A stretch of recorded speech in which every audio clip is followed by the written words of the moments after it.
করছেন সুপারিশ? হাসরের ময়দানে নবীর সুপারিশ কি মামুর বাড়ি নাকি? এটা সাহাবন মনে করছেন আপনি? হ্যাঁ, আপনি কি ভাবছেন এটা? আপনি বিড়ি খাইতে খাইতে বেহেশতে যাবেন গা? হ্যাঁ, আপনি সুদ খাইতে খাইতে বেহেশতে যাবেন গা? আপনি কিস্তি উড়াইতে উড়াইতে বেহেশতে যাবেন গা? খামখেয়ালি মনে করছেন এটা?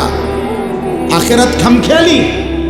খোদার কসম, কোরআন শরীফে আছে ১৬ লক্ষ আম্বিয়া আদম থেকে নবী মুহাম্মদ সাল্লাল্লাহু আলাইহি সাল্লাম পর্যন্ত হাসরের ময়দানের ভয়ে দিবানিশি কাঁদছে। এমন কোন নবী নাই, এমন কোন নবী নাই হাসরের ময়দানে কাঁদছে, হাসরের ময়দানের ভয়ে কাঁদে নাই। এমন কোন সাহাবী নাই যারা হাসরের ময়দানের ভয়ে কাঁদে নাই। এমন কোন আউলিয়া নাই যারা হাসরের ময়দানের ভয়ে কাঁদে নাই।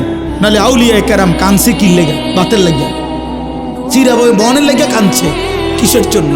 আল্লাহ হাসরের ময়দানে মাফ করে দিয়েন, আখেরাতে মাফ করে দিয়েন, কবরের আযাব মাফ করে দিয়েন, এই জন্য কাঁদে নাই। তো ওনারা কাঁদলেন কেন?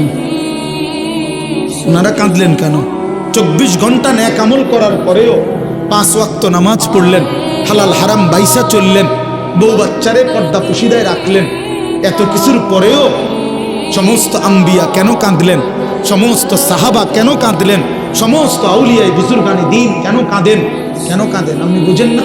হাসরের ময়দান খামখেয়ালি? কথা বলেন না কেন?